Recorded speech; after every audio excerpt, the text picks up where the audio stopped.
think with COVID, you kind of just needed an escape, and it was an escape that was safe, where you felt like, okay, I can go outside and I'm not going to, you know, give anyone anything and they're not going to give me anything. It feels good to kind of be back in some type of groove, like, okay, you know, hey, you know, people are actually talking, because last year everyone was like, oh no, I don't want to get too close, I don't want to breathe. Like, you wouldn't even say hi to anyone, and now it's like, hey, how are you?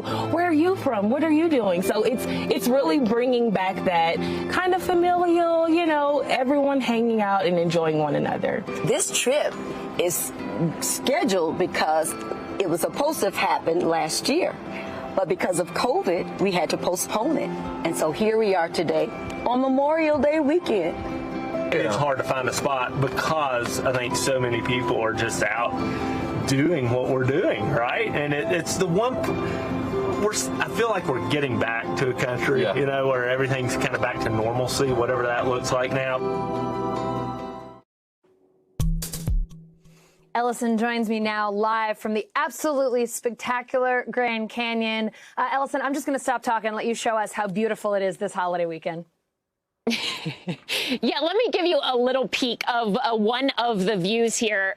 I mean, I don't even have to say anything. There it is. But before I give you even a bigger look at the Grand Canyon, come with me, because I want to take you inside our RV and show you around. So I have this little camera of mine that I will use to give you a little bit of a tour, because as you said, Allison, we have heard from industry experts that RVing, it's becoming a lot more popular, and it has grown in popularity throughout the pandemic. So this is our RV. We have some storage up here. It's a little guy, but it kind of has everything you really would need. It has the sink. It has a stove over here, this microwave with a leftover breakfast burrito that I will not claim, because it was my producer, Dan Gallows, and he deserves to be the one that takes the blame for the nasty leftover burrito. We've got a fridge.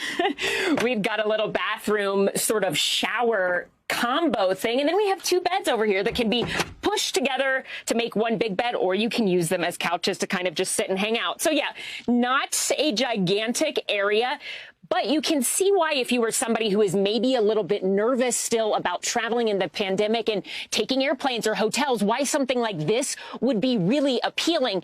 Add on to that a view like this, and it is so easy to understand why experts say demand is surging. We spoke to the CEO of RV Share, kind of the biggest group in the country that deals with RV rentals, and he told us that their RV rental rate, the demand for RV rentals, is 6 times higher today than it was before the pandemic. And Allison, just walking around the Grand Canyon, we're sort of in a quieter spot here, but it is packed. We spoke to a park ranger, and they said that they are on track, and they think they will be at or very close to pre-pandemic visitation levels. Allison?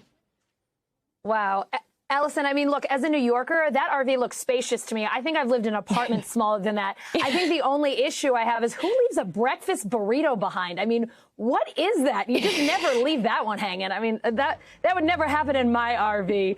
All kidding aside, I know you spoke to some medical professionals who are taking a well-deserved break after fighting COVID all year. It absolutely warms my heart to hear that after all they have done for us throughout the pandemic. How are they doing? Yeah, it was not something that we were looking for. We were just walking around talking to campers, and we ran into one healthcare worker and then another. And I just want you to listen to some of what they told us about what it means to be able to be out at a place like this and just kind of have a breath, a moment to pause and reset. We probably worked harder than I ever have, because not only was I seeing patients in the clinic, but I was seeing them in the parking lot. I was seeing them via telemedicine. Just get away. I work at a hospital, so this was something I wanted to just get away. Just get away. It's been a hard year. Yeah, it's been a hard year. that's something that we've heard from a lot of people, not just healthcare workers, is how much it means to them to just have this moment to be outside and just reset. I want to show you this view one more time, because one thing we heard from quite a few people is they said that maybe some silver lining, if you will, of the pandemic is that a lot of them would have normally traveled internationally. A lot of the people we spoke to had never camped until the pandemic or done anything like going out in an RV. But they said the pandemic and the circumstances they found themselves in made them realize and appreciate how much natural beauty we have in this country, and come out to places like sort of find a new, different way to connect with people and their environment. Allison, I'm feeling recharged just looking at that view from my seat here. And I got to ask one question before we go. If anybody has seen Ellison's Instagram, she's been really connecting with nature. Any other interesting animal run-ins on this trip? Not yet. I saw almost got a nice pet, something too close with an elk. Haven't seen any others yet, though. You guys have to check it. You have to check out Ellison's Instagram if you haven't. She was about this close to an elk. Absolutely made my weekend. Thanks so much for the reporting today. It is so wonderful for us to connect with nature. I hope you guys, I know you're working hard, but I hope you're having a great time, too. Hey, NBC News viewers, thanks for checking out our YouTube channel. Subscribe by clicking on that button down here, and click on any of the videos over here to watch the latest interviews, show highlights, and digital exclusives. Thanks for watching.